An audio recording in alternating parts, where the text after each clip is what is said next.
എന്റെ അമ്പി. ആ. ആ. ആ.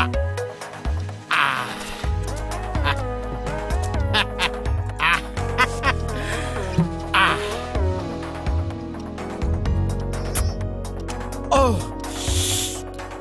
എടി അമ്പി, ഈ പോരെ, വാ ഇതേലൊരെണ്ണം പിടിപ്പീരേ. എനിക്ക് വേണ്ട പാപ്പച്ചായ. വാടി. എന്നിട്ട് മൊത്തം മ്ലാനതാ. ഏയ് ഒന്നുമില്ല. വേണ്ടേ?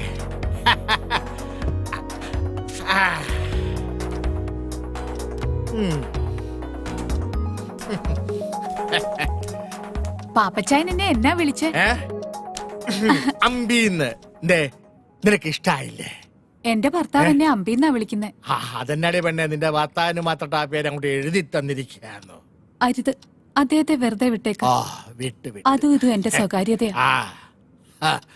അതൊക്കെ പോട്ടെ. നിന്റെ ഈ ഭർത്താവ് ഗൾഫിൽ പോയിട്ട് എത്ര ആളായി? 3 വർഷം. ശ്രീധരൻ ചേട്ടൻ നിർബന്ധിച്ചപ്പോ ഞാൻ തെറ്റി ശരി നോക്കിയില്ല.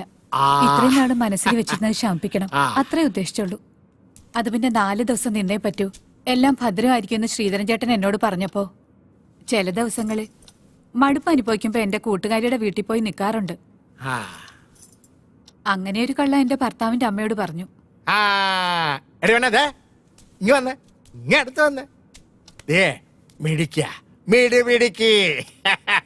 ഞാൻ എത്രാമത്തെയാ പാപ്പച്ചായന്റെ ലിസ്റ്റിൽ? ഇതിന്റെയൊക്കെ ലിസ്റ്റ് ആര് നോക്കുന്നു? കള്ള. നീ അപ്പൊ പോയല്ലേ? അതെ, ഉച്ചയ്ക്ക് മുന്നേ വീട്ടിലെത്തണം, അല്ലെങ്കിൽ ഞാൻ പാപ്പച്ചായന്റെ കൂടെ വരേണ്ടി വരും.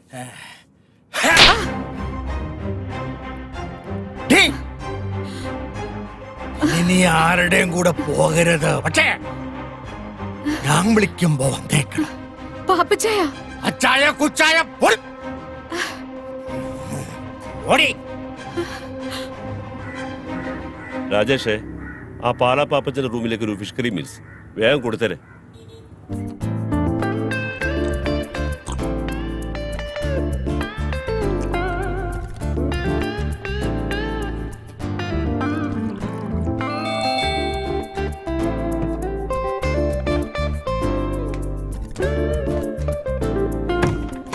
ആ ചേട്ടനാ, വാ ഓരോന്നൊഴിക്കട്ടെ. തുടങ്ങിയോ?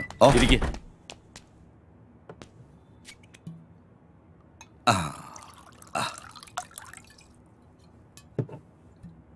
ഞാൻ ശ്രീധരേട്ടനോടൊരു കാര്യം ചോദിച്ചോട്ടെ? പല പ്രാവശ്യം ചോദിക്കണമെന്ന് തോന്നിയിട്ടുള്ളതാ.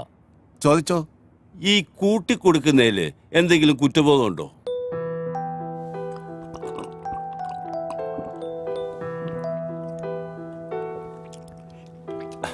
അല്ല, ഞാൻ ചോദിച്ചെന്നേ ഉള്ളൂ. ഇല്ല, ഒരു കുറ്റബോധവും ഇല്ല. ജീവിക്കണം, കൂടെ ഉള്ളവരെ ജീവിപ്പിക്കണം.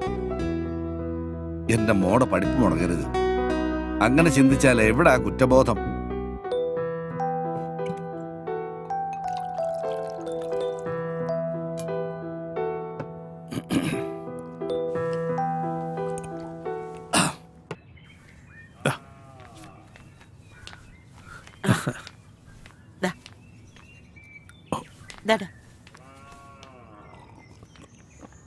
ഈ കല്യാണം എന്നൊക്കെ പറഞ്ഞ ഒരു സമയവാ, അത് അതിന്റെ സമയത്ത് നടക്കത്തുള്ളൂ അല്ലെ? കുറിപ്പ് എനിക്കിട്ടൊന്ന് താങ്ങിയതാണല്ലോ. എന്റെ പൊന്നു തമ്പുരാനെ, അങ്ങനെ കരുതല്ലേ. ജ്യോത്സ്യപ്രകാരം അങ്ങനെ ഒരു ചൊല്ലുണ്ടല്ലോ, അതുകൊണ്ട് പറഞ്ഞതാ. ആ, അത് പറഞ്ഞപ്പോഴാ ഓർത്തത്, നമുക്കൊരു ജ്യോത്സ്യനെ കാണണ്ടേ ഭദ്ര? അവനിങ്ങി വരട്ടെ ചേച്ചി, നമുക്ക് നോക്കാം. അല്ല, വിഷ്ണു കുഞ്ഞ് ബോംബെയിലെ കോൾഗേറ്റ് കമ്പനിയുടെ മാനേജർ അല്ലേ? അതിന് പറ്റിയ പെമ്പിള്ളാരെ ആരെങ്കിലും ആലോചിച്ചാ അവർക്ക് ഈ പട്ടിക്കാട് വല്ലതും ഇഷ്ടപ്പെടുവോ? എന്റെ തമ്പുരാനെ, ഈ ഇല്ലൊക്കെ അങ്ങോട്ട് വിറ്റിട്ട് വല്ല ടൗണിലും പോയി നല്ല വീടെടുത്ത് അങ്ങോട്ട് താമസിക്കും. എടോ, എനിക്ക് ഇതൊക്കെ മതിയടോ. അയ്യോ, അവന്റെ കാര്യമല്ലേ, അവൻ വരട്ടെ, നോക്കാം. എന്നാ പിന്നെ ഞാനങ്ങോട്ട്. ശരി.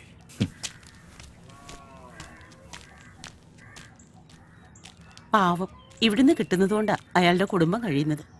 ചേച്ചി ഒന്നും കൊണ്ട് വിഷമിക്കണ്ട, അവൻ അറിയിക്കുന്നതിലും കൂടുതൽ ഞാൻ കൊടുക്കുന്നുണ്ട്. അതല്ലേ അവൻ നോക്കിയും കണ്ടുമൊക്കെ ഇവിടെ നിൽക്കുന്നത്.